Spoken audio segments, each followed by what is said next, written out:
Hello and welcome back. Now we have Hearthstone. A bit of a stomp in the previous Rocket League matches that we just saw, so hopefully this is going to be a bit closer. So we've got one player from Staffs, one player from Kiel. Pancakes is the Staff player and Red Zodiac will be the Kiel player. Before we talk about the format or anything, instantly we're going to say this is the three original sets. This isn't the new set. This is last patch before the rotation. So the only expansions that are available are Journey to Unguro, the Knights of the Frozen Throne, and Kobolds and Catacombs. Yes, so we've got some really interesting decks today. We've seen some ingenuity. It tends to be like a sort of shift on the old meta decks, just trying to fill in the blanks, but still something certainly interesting. If we have a look at the decks which the players are running, Red Zodiac has Big Mage, I think it's called, right? Yeah, Big Mage, with the nice high legendaries and spells to help keep control early on in the match, to stop the board from getting too overwhelming. Yes, so we'll be seeing a Dragon Caller Alana, which I haven't actually seen like pulled off myself. It's not a card that sees much play, in all honesty. It's quite one that kind of got ignored in the expansion, one of the legendaries that people kind of regarded as not really worth it.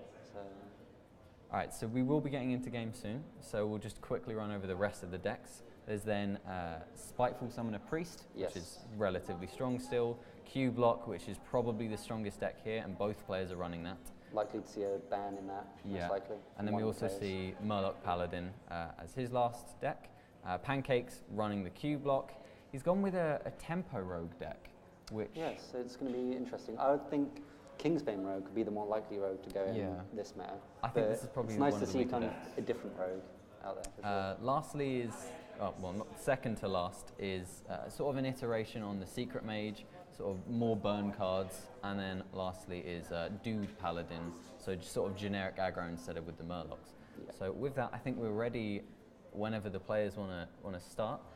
Who do you think is going to win, without trying to be biased here? Without trying to be biased here, as I am a Kiel player, I unfortunately wasn't here for the games yesterday, but seeing how they were quite close in some cases, I would honestly feel that Red Zodiac has the advantage here, just because I mean his decks seem a lot stronger in the meta, the way it was for this patch. Alright, so I believe we're getting into game now. Let's see what decks they're opting with first. Okay, so Red Zodiac. Rogue versus Paladin. How do you feel about this matchup? It's aggro versus aggro. It's going to be interesting, to say the least. It will be, I think, mostly focused on top deck. Yeah. It will be if Paladin is able to get out the cards to buff his various minions, then he should take control. But Rogue, it's up in the air, it's close. That's a much better hand for Red Zodiac. Yes, that's a much better hand for Red Zodiac. I'm not sure about for Pancakes. The draw was bad. He's got nothing to play on turn 1 or turn 2 right now. He's going to struggle for sure. Let's hope that changes for him. Otherwise we might see a very quick game 1. Yes. Oh, opting to use the coin and dropping the Righteous Protector. Interesting. The other the other potential line of play would be coin Cold Light Seer on the next turn, or maybe see what you draw. Help make that Tidecaller stick.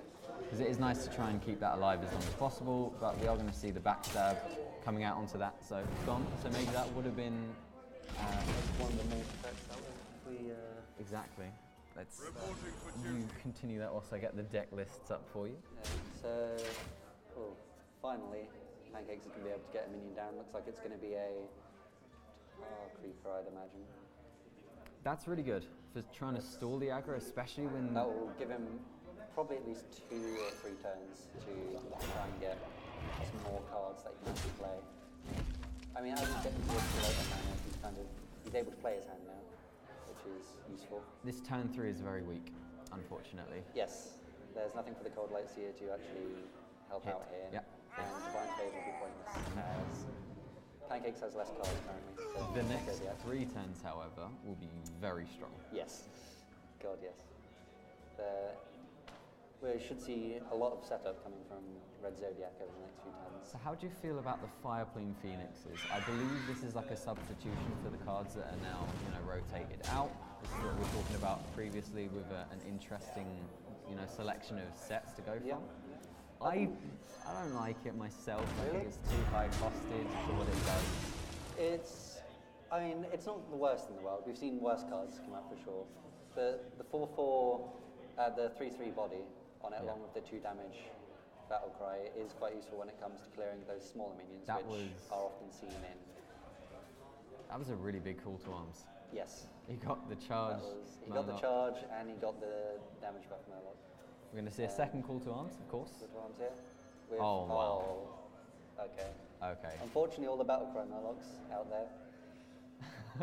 If they stick on the board as well, even when they do get dropped down. They've got big bodies. They're going to be much harder for Rogue to clear, especially with the Terran as well. The Terran is going to face. You need to be trading in aggro. Yeah. Yeah. Okay. Pancakes is going for a lot of trading here, which is how he should survive. Oh no. Oh. That is a much better play. Yeah. The War Leader then gets buffed. I don't know how I feel about playing the Juggler. No. I feel like you just go all out with the Murlocs. That's what we're going to see happen. Wait, yeah, there we go. Okay. Can we see which deck got banned out in the matchup? I don't know. We'll just have to see which deck doesn't get played exactly. I've not been informed. This is a bit of a difficult situation. There's not really any cards for the Van Cleef to buff on. He can't deal with the Murloc War Leader right. Yeah, I don't believe, although interesting. He opted some damage to face. He opted to deal with the other Murlocs as opposed to the War Leader, which isn't a bad line of play. It's not a bad idea considering the War Leader isn't big of a threat on his own. It's more so, especially since when the nerfs came through a little while ago, which makes the War Leader only actually buff attack now. And we've seen a lot of the Murlocs already come out of the deck as well. Yes. Both call to arms have been used. So actually, that was a smart play from him. Yeah, very smart, very smart. And that's why he's playing instead of me. So sort of getting a little bit more even now, I would say. Still, Fireflies would be good to set up the Edwin. That'd be nice. The Vast Spines. You continue. Looking at Zodiac's deck here, it seems like he's going to be relying on the hero power, I think, to get any value off of that Tau Dream. Because he's used both of his call to arms, and a lot of his lower cost minions have already come out. So he's not really going to have many bodies to improve when it comes to the Tau Dream. Is this going to be the Edwin? I think it will be. Oh no. Going for more draw. Interesting. Maybe he feels he can get a bigger weapon. Oh, Kaliseth. That's coming quite late in the game though. Ideally you'd have the Kaliseth, turn 2, to help buff your minions. How do you feel about the Fungalmancer? I'm not a fan. I'm not a fan either. The Fungalmancer was a very underused card last expansion, mostly because of its high cost and weak body. Because the weak body... Too much setup as well. Too much setup, yeah. I mean, this is a card that most likely has replaced one of the rotated out ones from the previous expansions. So, but it's an interesting ad for sure, because it's also quite a clunky card to have in a aggro deck, because it's not really the best mana cost. So if you look at, for example, the Vile Spine Slayer, not only do you have the combo of having a removal, but it's actually got an alright body for what it does compared to... Oh wow, okay, Kaliseth plus Shadow Step, that is a huge combo, and that buffs the Edwin even further. Indeed. The thing to remember though is it's only the minions in deck. It won't actually buff any of the minions in hand. It just means the longer this game goes on, the more of a chance he has at winning. So let's go back to Red Zodiac, because we know relatively what the lines of play will be here. He sort of had a really awkward situation. He had to play a Gentle Megasaur last time with no Murlocs on board. Does he have any Murlocs left in his deck? Maybe like the odd Grimscale Oracle? Maybe, yeah. I think he has a Hydrologist left as well. Right, so he's going to be able to deal with this board with the Tarim, maybe. It's still not amazing. Not ideal. It's, getting a minion out to at least get a couple of 3/3s off of the Tau Dream. Yeah. The Spellbreaker is still there for when the Edwin does get dropped as well. Indeed. However, the Vile Spine, I'm expecting to drop here to make quick work of that taunt. Yeah. Yeah. The game's really swinging. Indeed. It is in Pancake's favour? Started off certainly in Red Zodiac's favour, but Pancake has managed to pull this back. The Divine Favour just doing nothing again. Usually keeping his hand low due to the low minion cost, thankfully, as well as possibly playing around it. It's a good card, you know, for the control decks. Yeah. For Jade Druid, but that's not a thing. Yeah. So it's a bit of an awkward situation. Actually, quite interestingly, I don't believe it was either the players that are playing today, but yesterday in some of the deck lists, I saw some players were still running Skulking Geist, which is interesting to be running. It seems to counter mainly Kingbane now that Jade Druid is no longer a thing, because it gets rid of the deadly poisons and the boomerangs. Interesting. I did see one of the players was playing a King Togwaggle deck. So yes, the I heard the Togwaggle deck did pretty well as well. Well, unfortunately he's not here in the finals, no, but so the clearly it didn't do well enough. No. Clearly. I think this will probably be wrapped up very shortly. Yes, this should be game 1 to Pancakes here. Yes. I think the other decks which we could see, depending on what was banned, this Paladin might stand a better chance against them. Yes. Potentially, I don't know. I mean, should we explain the format for players that are familiar? So, the tournament's being played in the standard Hearthstone format that is run by Blizzard, known as Conquest format. So, what it involves is each player submits 4 decks, and they pick one deck to ban at the start of each match. And to actually win the game overall, a player must win with all 3 classes, and once a class has been won with, you can't play it again. So this will be the last time we see Pancake's Rogue in this matchup, which I feel that might be one of his stronger decks outside of Q-Block, in all honesty. Unfortunately we don't know what was banned, but let's say Q-Block was banned, because that would be the smart move since it is probably the stronger deck. You're left with a Tempo Mage and an aggro Paladin. Yes. And that Divine Favour is still not going to work against those decks. I don't think we'll see Red Zodiac playing Paladin again this match. I feel like he might. Well, until he has to, if he needs to get that 3rd win on it. Yeah, the 3rd win is certainly going to be hard to come by, that Paladin. Considering there seems to be a lot of aggro decks that are being run, which. We have the Paladin. Interesting. Divine Favour is in both of these decks actually, so they both have the same sort of weaknesses, but one of them's Murloc and one of them isn't. Call to Arms is in the starting hand of Pancakes. That would be a really powerful turn 4 for him. That would be a nice drop. Look at it. What have we seen this before? Double Call to Arms with the Sunkeeper Tarim? How'd that go last game? Huh? Yeah. Thing is though, they're both going to be playing different minions. That's the thing. Dude, he's got a handful of Murlocs. God, yeah. That is so powerful. Zodiac is certainly going to likely play out a board that's going to stick.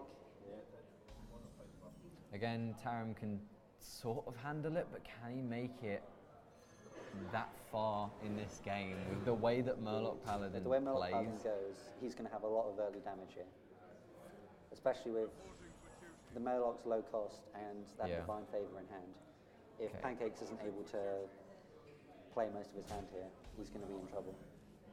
There are no consecrates for Red Zodiac, but there are, I believe, consecration, for Pancakes. So we're talking about border clear. Yes. There is none for Red Zodiac. He has to go face. It is indeed the place, and there needs to be a really strong light Stegodon here. Oh, we don't see the taunt come up. Poisonous. The poison will be even better. It will clear the ball. No. Okay, Divine Favour will be. It'll be good. He'll be able to drop the Grimscale Oracle and play one of those. Get a couple cards for himself. That Spellbreaker is not massively useful. Not at the moment. I think it's not massively useful in this matchup, in all honesty. Other than a minion buffed by Valanir, which is in Pancake's deck. Indeed. I think and that's a good call from Pancakes. Man, he swung it back. Indeed. That was impressive. Yeah, the adaptation was very key. Still a lot of cards in Red Zodiac's hand though, so it's not quite over. The Knife Juggler would be nice to start clearing the board, but that's a lot of Divine Shields, so Yes. a lot of that damage will just go amiss. I mean, the ideal situation here, Knife Juggler would proc Dirty Jailer, because that's going to stock up Pancake's hand, which would mean a bigger Divine Favor for Red Zodiac. And it's happened. Oh, indeed. Have to wait till next turn. I assume he'll probably I would expect play... the Paldarina here after... Yeah. He doesn't play before playing the Paldarina. Well, he's got no mana. Save the Divine Shield. How do you turn this around now? There's still a Call to Arms in hand. There's a Leroy if he ever gets low enough. Hydrologist. I think... Any of those going to save him? No. No. Looking at the damage here, Red Zodiac has 2 turns to clear this board. Otherwise, it's going to be he's game out. 2 to Pancakes. Yeah. I mean, how do you even clear the board though? His deck's just not made for it. No, he doesn't have any taunt minions. I mean, a Call to Arms might be able to save him, but even then, it would have to... A Tal'Darim would be what he needs here. Yeah. Just to get that taunt out. It'll have to be clutch. There's the Valinir though. So Spellbreaker will be, I guess, available if he's still alive. He's just alive. But Pancake options to board clear of the face damage. I mean, you might as well. That's a smart decision, just in case. Yeah. That's going to be it. Yep. Again, game 2. you said it. You didn't want to see the Paladin again. We saw it again. It's now 0-2 for him. Pancakes only needs one more win with his next deck, which could either be Mage Or Q-Block. And we'll see what that is. I don't want to see this Paladin, man. I don't want to see it. No, I don't want to see this Paladin again. I feel Red Zodiac needs to pull out one of his other 2 decks, as his Paladin is clearly one of the weaker decks in this matchup. It's been built very well for dealing with the wrong type of deck. His opponent has come with 3 aggro decks and Q-Block. And Red Zodiac's really suffering for it right now. And we see the Priest versus the Mage, so the Q-Block was banned out by Red Zodiac. I think Priest might be able to win this. This Priest deck seems to be a lot more orientated towards control to get out those spiteful summons. Acidic Swampoos, that could deal with the Lunith if it's drawn early. That could be really crucial. It doesn't seem to be an amazing start. I mean, Arcanologist is really nice to play, of course. It's not an amazing start for either player. But you don't need one for this Priest deck. You just need to make it to turn 6, really. Pretty much, yeah, with the way this Mage is set up. Yeah, Tar Creeper is going to be really nice, just to prevent some damage. I feel like, are there any dragons in hand? Yes, there is. There's the Coldbite Scale game. I'm not too sure what Red Zodiac does here, because he doesn't want to drop that Swampoos, really, just yet. I think you just get rid of that secret. Yes. The key thing with this matchup, with Pancakes running several secrets, is going to be how Red Zodiac figures out which secrets it is that he's dropped. Should be keeping a list in his head as well. Yes. Well, Ice Block is out Gone, of the meta, which is very nice. so that's going to stop Pancakes from being able to delay at all. However, I believe he's running Ice Barrier to help.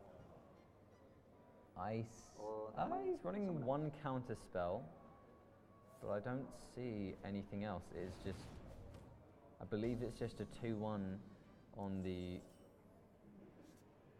secrets. So it is the first person to win 3 games. So if Pancakes would win this game, the finals victory would go to Staffordshire University. However, if Red Zodiac were to win this game, then he has got to win with his other 2 available decks. Here's the thing though, if Red Zodiac does win this, and then he wins the next one, he still has to bring the Paladin against this deck. Yes, So Pancakes will be stuck playing the Mage now. So it will just be how well Red Zodiac can play into this Mage deck. One advantage, I guess, of the Paladin deck is Mage isn't well suited for board clear. He's made it to turn 6. How good is this going to be? Ooh, the mind control. Let's see. That's not bad. That's not bad. It's not bad. That is going to be hard for the Mage to deal with, especially with so little board clear. If he drops the Cobalt Scalebane and it starts buffing this up, he could just go face and win. One of the issues with the Mage deck is it doesn't have amazing board flow. And there's no polymorphs being run either. Exactly. So there's no way to deal with big bodies without having the Antonidas. This could be the win condition. Indeed. Could. Doesn't look like it will be. We'll see. It doesn't look like the Alunath, the second it gets played, it's going to get dealt with, man. That Swampoo's in the opening hand. This is working out really well for Red Zodiac now. Yes. So again, that secret is just a counter spell, completely useless against this. I think Pancakes, Red Zodiac's figured out by now exactly what it is. And that is, yes, useless against this, considering you don't really want to be casting. Frostbolt is good, saves in a turn. But and coin play just to help get those fireballs as well. He's got another Frostbolt as well for the next turn. So he does need to instantly deal with this Antonidas, because he doesn't want to get burned to death. No, he does not. He's going to reduce the attack to 2. And we should see are we going to have a silence? Or are we going to have a double Well, trade? he wanted to drop the Cabal Shadow Priest, but not enough mana, unfortunately, 1 away. So he has to go for the trade instead of the face damage. So and again, go onto the Scalebane to help keep that board buff. Yeah. We're going to see that Frostbolt, and then maybe we just see some fire onto the minions on board. They are all below 6 health, other than the Ultra Saw, which is the best card in the game. Yes. I will argue that all day. Taunts, very key. Frostbolt.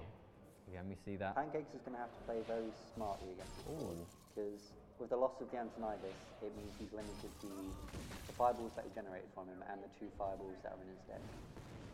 Did he just use his second Frostbolt on a different minion? He did. He used it to no, that might have. Mage. I mean, it would be difficult to win anyways with the situation, but I feel like holding on to that second Frostbolt just to use it on the Ultra Saw. That would have been the Ultra Saws. See, the Ultras got buffed even more here. I think this is going to be. I mean, this is over. Yeah. There's not enough clear.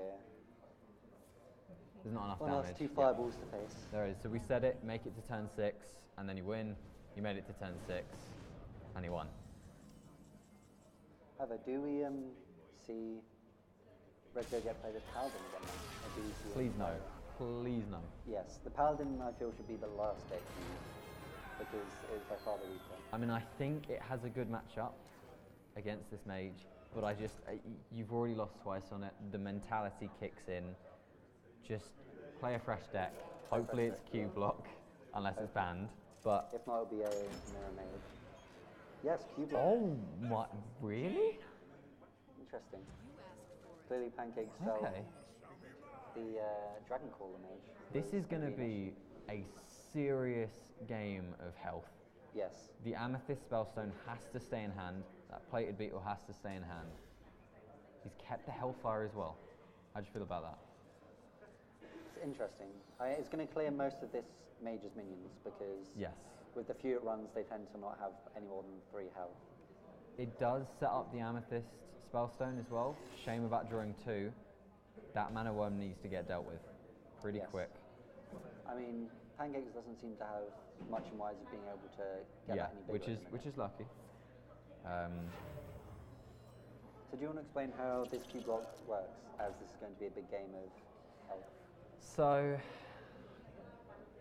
Q block just drops a load of big boy demons for free, but it needs a bit of setup to do it. Once it's reached that point, it basically has a guaranteed win. Yes. And a lot of that is paying health to use your hero power to draw for the key cards.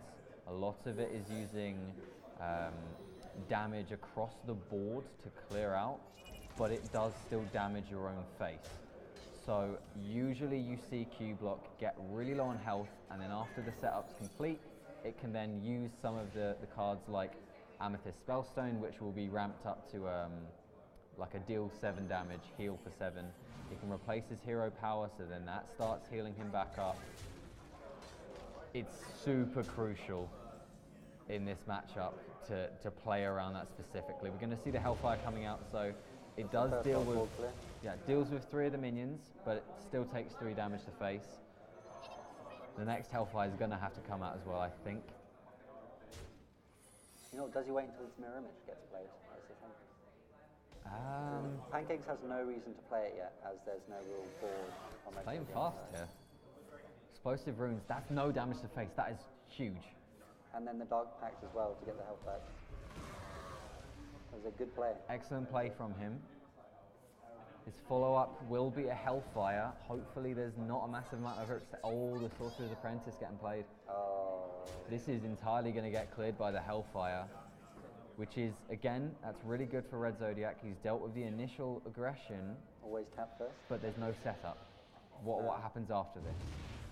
He doesn't have the mask. He hasn't drawn his lackeys, I think they're called? Kobold Librarians, I believe. Possessed lackey. Possessed lackeys. Yeah. So he hasn't actually got a way of getting the demons out yet. Primordial Glyph. The Spellstones are now upgraded, so they will be giving him back 7 health. Which is very, very nice. Free Frostbolt coming off of that Primordial Glyph. I guess it's not free, but, you know. He's getting low. And he's likely going to be saved to help generate some fireballs. However, we're yet to see Antonidas get drawn. This is a good risky tap. A risky tap, man. He's got nothing to. He's got nothing to heal off of with the Spellstones. If Mage just doesn't play any minions right now, he could win it. Prince Tal'Darim. He's not going to copy anything, it's just something to heal off of. The Dark Pact does come out. Does he play any cubes in this list? He does. Okay, so he won't have the Dark Pact cube combo, but that's fine. That's for OTK, and you don't need to OTK, you just need to kill them. This could be what decides the game. He doesn't have a way to deal with that weapon like he did in the previous game. So now, this is still not drawn. It might just be the situation of trying to deck him out. Honestly, have a look at that. Cards left. There is 13. You draw 4 a turn. Yes. So, what's another 3 turns? And then he starts burning it? However, within those 3 turns, he might be able to kill him. Is going to come out. Counterspell does get played. If that stops this Amethyst Spellstone, it might just be over. This Defile needs to come out first. Yes, this Defile needs to be played first to check. I mean, both the Explosive Runes are gone, so... There is always the option... If Red Zodiac's been keeping track, you should know what secret this is. Of playing Gul'dan. And he's going to go for it. So now this is going to bring in... He doesn't need to draw anymore, he's got some of his key cards in hand. Oh, Fireball getting burnt!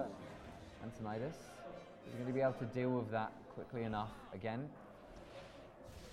It needs to be Defile into Spellstone, into Siphon. Siphon is going to be key to helping Red Zodiac survive here. With that, even then, it might not be enough. How much health is that going to save him? He's going to get 7 back, plus 3. He'll get 10 health back. And Primordial Glyph. Okay, he gets 10 health back. His opponent's going to be able to do at least 12 damage. Oh no. That's it, it's over. Yep, that'll be the game. That was greedy. That didn't need to happen. He was just playing so fast. I don't even know, like, you can see his moves. He didn't even take time to consider that. He had a way out. And that is victory to Staffordshire. That's it. That was a 3-1, I believe. Yes, a 3-1. So a dominating victory, honestly, for Pancakes. Indeed. So that ties it up again as 3-3 across the day. As we did see the Rocket League victory earlier for Kiel, now Staff's winning at Hearthstone. It's Tied up. Still, any can still win it. You know, what do we have to come for the day? We have CSGO to be played still. CSGO is after this. It's scheduled to start in a little over an hour's time. Might be able to push it forwards if everything's ready in time. Man, that play at the end though. I think honestly, if a different deck had come out other than the Paladin second, it might have gone differently. Because that Paladin struggled against both the aggro decks. And the only deck it had a chance against was the Mage. So perhaps Zodiac was hoping for the Mage to come out second from Pancakes. Yeah, potentially. The question is, if he did the line of play that we spoke about, the Defile, the Spellstone, would he have lived? I think he could have. And the question is, there was no very low. What follow-up was there though? It didn't look like there was anything. He might have just had to like drop Doom Guards just to do as much face damage as possible. That would then result in, of course, potential burn damage from the fatigue. I think Pancakes might have fatigued out because with the loss of their Antonidas, he won't have much face damage left to come from his spells, which would leave him as well because the deck doesn't really run minions. The problem though is with the Q block, it's good at stopping minions from going face, whereas Mage can generally just bypass. I mean, it had a lot of health recovery though. We saw both Dark Packs. We would have seen both Spellstones. He did have the hero power, so we would have been able to heal up 3 per turn after that, which would have healed him on 10 that turn as well. He was on, 11 HP, so we would have gone to 21. Fireballs would have dropped him down to 9, and then he would have been able to sort of deal with it from there. One of the Fireballs got burnt as well. Indeed. And the Pyroblast as well. Pyroblast? There's no Pyroblast, that got rotated out. Oh, not Pyroblast. Firelands Portal. Ignore me. I think I know stuff and I don't clearly. It's just unfortunate. I feel like Paladin, like some of the hands we saw, like the Murloc hand where it was just 4 Murlocs and a coin. If that had gone up against the Mage, surely it would have won. Yeah, that would have won. Pancakes did a very good job at dealing with the boards that Red Zodiac was able to consistently get out. Exactly. So, unfortunate turn of events for Kiel. Well played, of course, to Staffordshire. And we are setting up the interview shortly. I believe it's almost ready to go. So, whilst they do that, it's time to thank the sponsors, of course. Overclockers UK for providing all the PCs, which you do see on stage. Great guys over there. They are based locally, so we're really thankful and really lucky to be able to work with them. And Enhanced Gaming for providing the peripherals for all of the players as well. Got some swanky looking headsets that I'm sure will show up in the photos when they get uploaded. That'll be good. And there's a bunch of other sponsors as well. The Newell, of course, they've done some stuff for us in Twitch, etc. And I believe we're ready for the interview now. Cool. So, welcome back. And wow, I think everyone really enjoyed that. So, how do you find the game went? I thought it went well. A lot of it came down to a lot of luck, especially in the final match. That was just top deck and everything. Other than that, I think he played a very good game. Yeah, I think that's something a lot of people have noticed. Like, it's a really great respect on that for each other. We noticed earlier, and coming into the game as well. Then, like, it was just such a meta play. Like, how do you find that? It is a lot of that, but it's also just playing well. And there are definitely mistakes that I noticed that I made, and I could do better. It wasn't all luck on his part. He played very well, and he deserved the win. Fantastic. Is there anything that you've noticed over your time playing Hearthstone, both of you, that you think in the next meta, anything's going to change drastically? There's going to be quite a few more combo decks coming with the prominence of Q-Block and Shudderwock now raging. It's just going to be a meta for combos, really. Yeah. Awesome. And yourself? Yeah, I agree. The Shudderwock one seems interesting. Not sure where that's going to go. Q-Block has always been a solid pick. And everything else is a bit up in the air still at the moment. You don't really know because the new meta only began 3 days ago. Sure, fair enough. Do you guys spend much time playing Hearthstone? I load it up at least once or twice a week, grind a little bit, but that's about it, really. Yeah, at least 3 times a week, probably more. Will we see you both back at the next Varsity in the finals, do you think? Hopefully. Not a chance. I'm third year. I'm gone next year. congratulations. Cool, well, awesome. It was a fantastic game. Congratulations to our winner on that. But yeah, it's been a very respectful game. We really enjoyed watching you both, so thank you very much.